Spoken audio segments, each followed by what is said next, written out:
Welcome to Doctor Warrick's podcast channel. Warrick is a practicing cardiologist and author with a passion for improving care by helping patients understand their heart health through education. Warrick believes educated patients get the best health care. Discover and understand the latest approaches and technology in heart care and how this might apply to you or someone you love.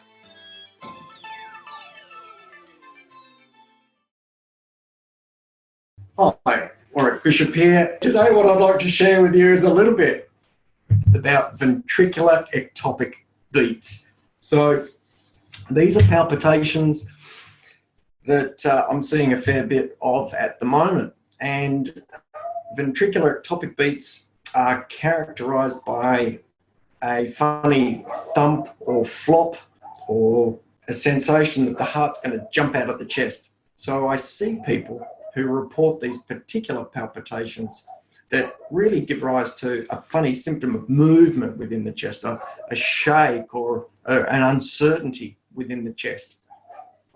So that's the symptom that people turn up with, a palpitation that feels really quite concerning, generally when they're relaxing or something like that. When we investigate these sort of palpitations, I'll often get a Holter monitor to monitor these people's pulse rate. And what I'm trying to try and do is have them wear the Holter monitor when one of these palpitations occurs so that they can press a little button or make a note so that we can match up their symptom with what we see on the electrical trace. So this is what a palpitation looks like. I've got a little trace here, hopefully you can see it. There's a normal beat, and then clearly something abnormal here. Normal beat, normal beat, normal beat, normal beat, normal beat, something abnormal here. So if the patient indicates that they've got a funny sensation and that lines up with one of these ventricular ectopic beats, which are able to be characterized by the ECG trace, then we've got a diagnosis. And more often than not, I like to get an ultrasound of their heart to make sure that their heart is structurally and functionally normal. Now, if the heart is structurally and functionally normal and this palpitation has occurred, then in general terms, this is a fairly benign situation. It's a different story if people are getting these funny heartbeats and their heart is structurally abnormal. This can be quite a concern, and we really do need to know that because it's a very different scenario. But we're going to stick with people who are fitting well with normal hearts but getting ventricular ectopic beats or palpitations. So if I can make that diagnosis with someone, then it's important to explain to them what's going on. And I do that by trying to explain the ECG and therefore how a ventricular ectopic beat looks on the ECG and how it creates those symptoms. So for those of you who have maybe read my atrial fibrillation explain book or have looked at some of the stuff on the Healthy Heart Network, you may be quite familiar with the idea that the heart is a simple four-chambered structure, two chambers on the right side, two chambers on the left side.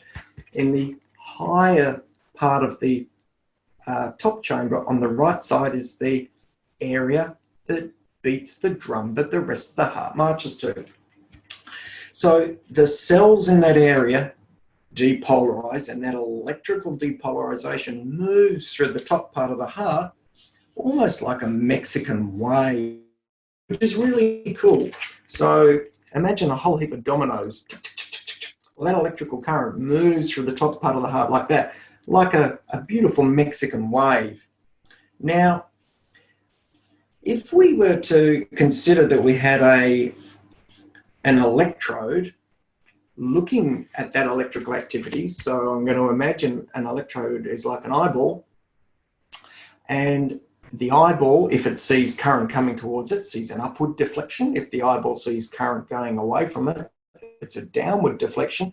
And if the current is neither going away or toward, but going sort of, I guess at 90 degrees, then it doesn't show a deflection at all. So the first depolarization, that electrical activity through the top parts of the heart, give rise to a little bump. And that little bump we happen to call a P wave. That's just a terminology we use. The electrical activity then goes through from the top 2 chambers of the heart down into the bottom 2 chambers of the heart through a special node which slows conduction momentarily. And then this remarkable thing happens where the electrical activity going into the bottom chambers of the heart, or the ventricles of the heart, is distributed by these special cells that act like wires within the heart. And these fantastic little wires distribute the electrical activity to the furthest part of the heart and the lateral parts of the heart, so that the heart contracts from the distal and lateral parts, squeezing blood out. If the electrical signal didn't start at those more distal points and started at the proximal points, then the heart would squeeze in on itself and trap blood inside it, and that would be bad design. So we've got this remarkable situation where the electrical activity passes through the lower chambers of the heart, and the ECG, as seen by the electrode, creates this very nice narrow spike showing that the each side of the ventricle, the 2 extreme sides, or the lateral aspects, are being activated electrically at about the same time. So a nice, narrow, synchronized electrical signal. And then there's a nice reorganization of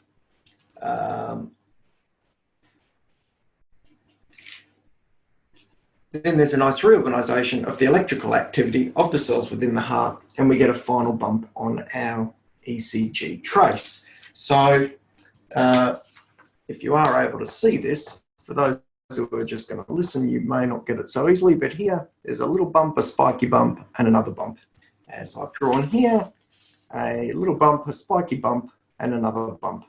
So normal heartbeat. We'll try one more, just down here, little bump, spiky bump, bigger bump, repolarization. Now, this is a really cool thing to get. If we were able to take a beating heart, this is a bit crazy, but run with it. If we were able to beating heart and separate it immediately to all its single cells, like a magical, almost an Indiana Jones thing, but poof, separate all the cells of a beating heart onto a big table, what we would see is each of those cells individually would contract. The cells that came from the top part of the heart, where the pacemaker of the heart is generated, they would beat the fastest, and the cells from the bottom part of the heart would beat the slowest. But these cells, like little wiggly worms, if we could spread them all out on the table, they would all pulsate. And that's because heart cells have a thing called automaticity.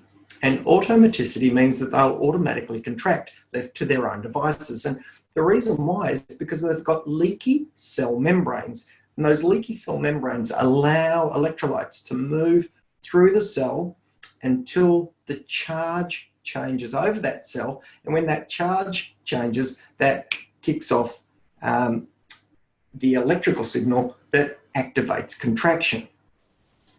Very, very cool. But what it also means is that every cell in the heart can actually originate a heartbeat of its own. So let's come back to our ventricular ectopic beat story. Imagine now that we've got some cells sitting in one of the ventricles, and those cells are a little bit agitated or fired up, and they have the opportunity for a bit of automaticity, and they clump together and they fire off.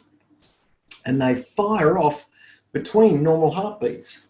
But when they fire off, this time the electrical signal spreads like a Mexican wave from the ventricle where it arises to the other side of the heart. And that Mexican wave is not through the normal conduction tissues, so it doesn't move with the same synchronicity. And if we were to try and imagine what that would look like on an ECG, then what we would see is an unusual, broad pattern representing the depolarization of the bottom part of the heart. Well, this is a ventricular ectopic beat. Ventricular meaning it arises in the ventricle, so the bottom chambers of the heart. Ectopic meaning out of place, and beat meaning it gives rise to a heartbeat.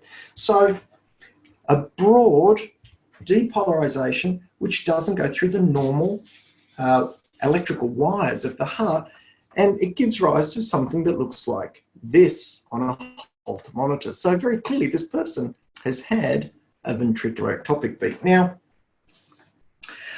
the consequence of that abnormal depolarization is that the heart doesn't contract synchronously. It's going from side to side. And you can imagine that's almost like a wobble. So I explain all this to my patients so they know exactly what ventricular ectopic beats are about and why they feel what they feel. So before I put it all together, let's do a little bit more. We're very close. So when we look at ectopic beats, they squeeze in and they come in a little bit early. So there's a normal space between beats, and then there's a smaller space between beats. So I've written there normal space, normal space, normal space. When a ventricular ectopic beat comes in, it comes in early. And because of the electrical disruption of the lower part of the heart, it takes longer for the heart to get reorganized and ready to beat again. So there's a longer pause until the next normal beat. Now the next normal beat, because it's got a longer pause until it fires off, until the heart contracts, during that longer period of time, the blood flow back to the heart continues. And because the blood flow back to the heart continues at the same rate, then this beat after the ectopic beat with the slightly longer pause has more volume in it, and therefore a greater presence or a larger amount of blood is expelled with that contraction. So here we go. So the symptom of ectopic beats is related to this extra beat coming in early, the wobble, the pause, and then the big beat that follows. So people with ectopic beats will feel their heart beating normally like this, and then an extra beat will come in. It'll pause, wobble, and then boom. And people think their heart's going to fall out of their chest. I haven't seen it happen in all the years I've been doing cardiology. So there you go. Boom. So this causes a great deal of distress to people because it scares the wits out of them.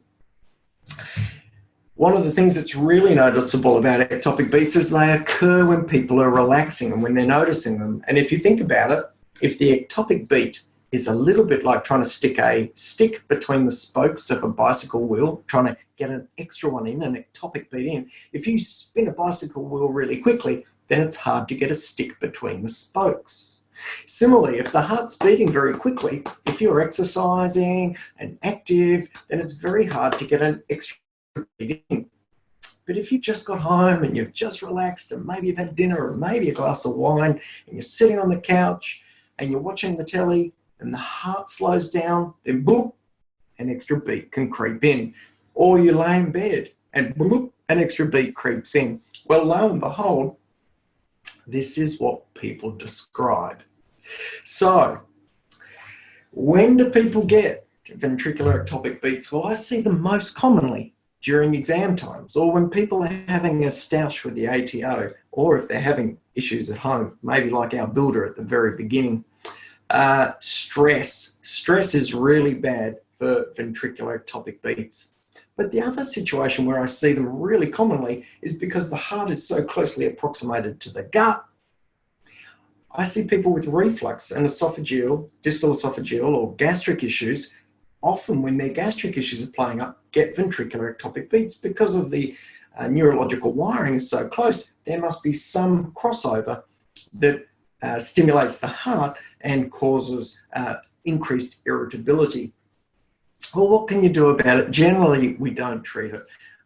The story I told you at the very beginning, I gave this gentleman a little bit of beta blocker. We don't normally do that. And I really did it for him to try and just settle things down.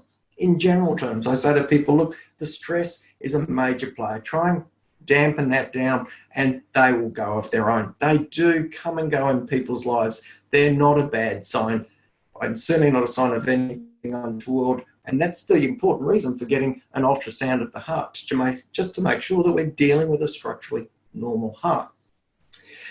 If people do want to take something, I recommend good doses of omega-3 oil. This works really well as a membrane stabilizer. And I reckon 60 or 70% of patients will come back and tell me that the omega-3 oils have helped. Now, I can't be sure actually if the omega-3 oil has helped or if the person's situation's just changed and the ventricular ectopic beat waxed and waned. The other thing that can help is magnesium. So magnesium and or fish oil and or magnesium can all help. A bit of relaxation can help. Getting up and moving around and increasing the heart rate will help as well. So that's a bit of a wrap on ventricular ectopic beats and a little bit of mention about stress, because there's been a bit of that with COVID-19 lately. I'm going to wish you all the very best. Take care. Please look after your health. If you've got any queries or questions, drop me a note. I'd love to hear what you would like to know about,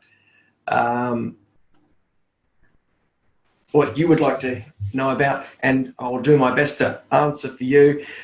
This is a journey of looking after your health, your heart, and please don't die from a heart attack.